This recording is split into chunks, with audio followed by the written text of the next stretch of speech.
ഇത് വില കൂടിയ കാറുകളുടെയൊക്കെ വീഡിയോ എടുത്ത് സോഷ്യൽ മീഡിയയിൽ പങ്കുവയ്ക്കുന്ന ഒരാളാണ്. അപ്പോൾ ഒരു അടിപൊളി വണ്ടി പോകുമ്പോൾ അതിൻ്റെ പിന്നാലെ പിടിച്ചു, അവസാനം ഒരസി അപകടമുണ്ടായി, പിന്നാലെ വന്ന ബൈക്കുകാരനെയും വീഴ്ത്തി. ദൃശ്യങ്ങൾ.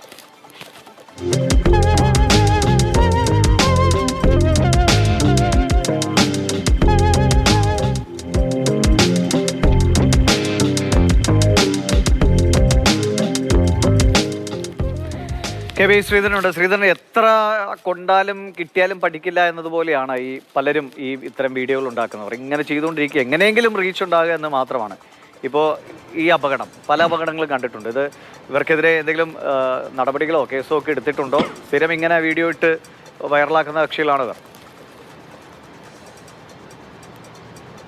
പക്ഷേ ഈ ട്രെൻഡിങ് ആവുക എന്ന് മാത്രം ലക്ഷ്യമിട്ടാണ് ഈ പറയുന്ന ആളുകളൊക്കെ ഇങ്ങനെ ഓരോ സാഹസം കാട്ടുന്നത്. ഇത് ഒരാളുടെ മാത്രമല്ല, ഇവർക്ക് മാത്രമല്ല, ബാക്കിയുള്ള ആളുകൾക്കാണ് ഇതൊരു പൊതുശല്യമായി മാറുന്നത്. ഇവരൊക്കെ സമൂഹത്തിൽ പൊതുശല്യമായി തന്നെ പ്രഖ്യാപിക്കണം എന്നുള്ളൊരു അഭിപ്രായക്കാരനാണ് ഞാൻ. ഈ ദൃശ്യങ്ങൾ തന്നെ നോക്കൂ. ബംഗളൂരു നഗരത്തിലെ ഏറ്റവും തിരക്കേറിയിട്ടുള്ള റോഡുകളിലൊന്നാണ് ഈ വിട്ടൽമല്യ റോഡ് എന്നുള്ളത്.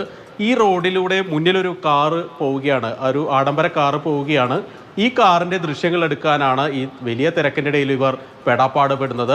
വണ്ടി ഓടിച്ചുകൊണ്ട് ദൃശ്യങ്ങൾ എടുക്കുന്നു, പുറകിലിരുന്ന ആൾ ദൃശ്യങ്ങൾ എടുക്കുന്നു. പെട്ടെന്ന് അങ്ങനെ പോകുമ്പോൾ കാറ് പെട്ടെന്നൊന്ന് വെട്ടിക്കുമ്പോൾ അതിൽ തട്ടി ഈ ബൈക്കൊന്ന് പാളുന്നു. അപ്പോൾ ഈ സ്കൂട്ടർ പാളുന്നു. തൊട്ടുപുറകിൽ മറ്റൊരു ബൈക്ക് വരുന്നുണ്ട്. അയാൾ മാന്യമായി വളരെ മര്യാദയോടുകൂടി ബൈക്ക് ഓടിച്ചു പോകുന്ന ആളാണെന്നാണ് ദൃശ്യങ്ങളിൽ നിന്ന് മനസ്സിലാവുന്നത്. അയാളെ കൂടി അപകടത്തിലാക്കുകയാണ് ഈ വിദ്വാൻമാർ. ഏതായാലും അയാളും വീണു, ഈ സ്കൂട്ടറിലുണ്ടായിരുന്ന ആളുകളും വീണു, മുന്നിലുണ്ടായിരുന്ന കാറിൻ്റെ വഴിക്ക് പോവുകയും ചെയ്തു. അപ്പോൾ ഈ റീൽസ് എടുക്കാൻ വേണ്ടിയാണ് ഇത്ര വലിയ സാഹസം കാട്ടുന്നത്. ഇതൊരാൾ കൂടി വലിയ ബുദ്ധിമുട്ടാകുന്നു. ഇവർക്കെതിരെയൊക്കെ ശക്തമായിട്ടുള്ള നടപടി ട്രാഫിക് പോലീസ് എടുത്തിട്ടുണ്ടെന്നാണ് മനസ്സിലാകുന്നത്. ലൈസൻസ് സസ്പെൻഡ് ചെയ്യുന്ന ഉൾപ്പെടെയുള്ള നടപടികളിലേക്ക് പോയിട്ടുണ്ട്.